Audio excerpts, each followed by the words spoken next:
Hi there, it's Natasha. Thank you so much for joining me today. We're going to be creating a card using a couple of stamp sets.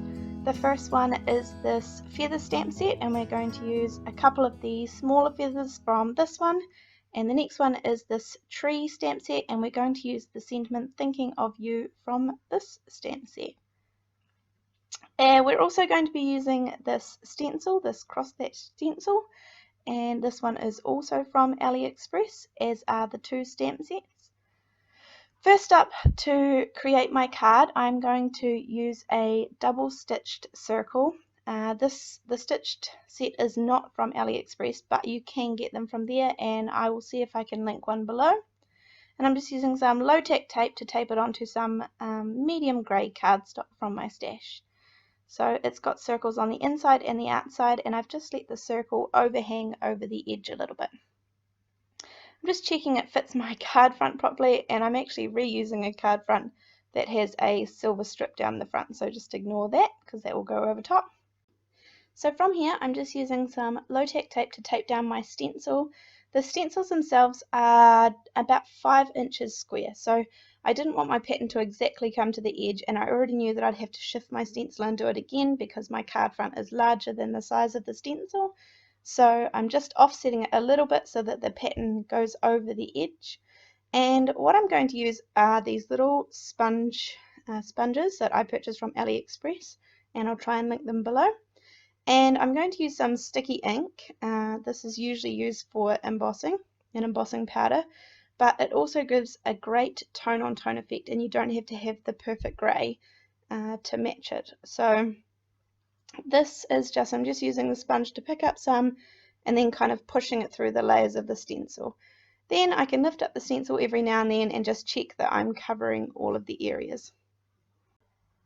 There were so many things in this card today that I felt like were trial and error, and I was just seeing how I was going, so you'll see that I changed my mind many times throughout making this card. I didn't have a clear picture of where I wanted to go with it, so I was a little back and forward with everything. So then I just want my patterns to match up, and they're really easy to match up where they're going to be, so I pop my stencil down a bit lower and then tape it down where it needs to go so that the top pattern will match up with the bottom pattern. And then just do the same, just dab on some of the sticky ink to finish off the pattern. Okay, so just finishing off the last little bit and then pulling the stencil away, and you can see it has a really nice light tone-on-tone effect. Not too bold, just enough to create some interest in the background really. From here I've got this feather stamp set, and I'm going to use those two smallest feathers because they fit well for the size of that little circle. And this is where I was having trouble choosing all of my inks. So I have the Simon Says Stamp Fog Grey ink, which is a light grey ink. I have the VersaFine Onyx Black ink, and I have the Distress Oxide Broken China ink.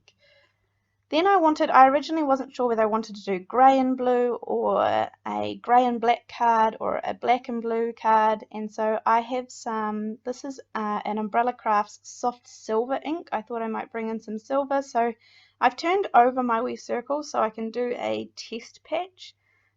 This silver ink is one of my favourites. It comes off nice and shiny and silverish, the silver in particular. And then I am trying some of the broken china beside it just to see if that's what I wanted. And you can see that the silver one, if I can catch the light, is really shiny, but it didn't feel like it went with my card. So you can see on the back there I had used a whole lot of other greys, and in the end I ended up going with the Simon Says Stamp Fog Grey ink. I had just pulled a whole lot of greys out and then tried them all and see what I was liking, and this is the one I ended up with. So I'm just stamping those two feathers, turning them around so that hopefully no two colours are exactly right beside each other in the same feather. And then I am going to create a banner, and I have cut this banner out. Again, this banner is not one from AliExpress, however there are plenty of banners that are on AliExpress also. I'm just using what I have in my stash.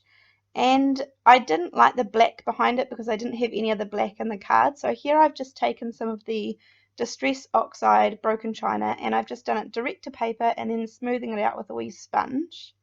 And then because it's a pigment ink, I'm just heat drying it with my heat gun and then cut it out. And then I put it behind the grey ink. The grey banner is cut out of the same grey as the card base, but I felt like the blues didn't match because the blue from the feather had been put on top of grey cardstock. So now I'm using my Distress Oxide to colour one of the banners that was originally grey, and then that way it'll come out the same shade of blue as the blue stamping on for the feathers. I hope that makes sense. In my head it made sense. Okay, so I've used a little bit of foam tape to adhere the card base on, and then I'm going to use some multi-matte medium to adhere the little circle on so that part is flat. And then I've got the Thinking of You sentiment from that tree stamp set, and I'm going to stamp it in some, I think this is the Umbrella Crafts Shadow Grey ink colour, so it's kind of a darkish grey ink colour. Then I shall use some multi-matte medium to adhere the grey sentiment onto the blue banner background, and that just gives it a little bit of, makes it stand out a little bit from the grey of the card front. Add some foam squares to pop up the banner and stick that up the top. And then I'm just going to use some Nuvo drops in the Morning Dew colour, which dries clear. So I'm just going to put them on here, and I've got a couple of photos from a couple of hours later so that you can see how they end up. Thank you so much for joining me today. I hope you enjoyed this card, and I enjoyed making it, so I hope I will see you next time. Thanks so much. See you later. Bye.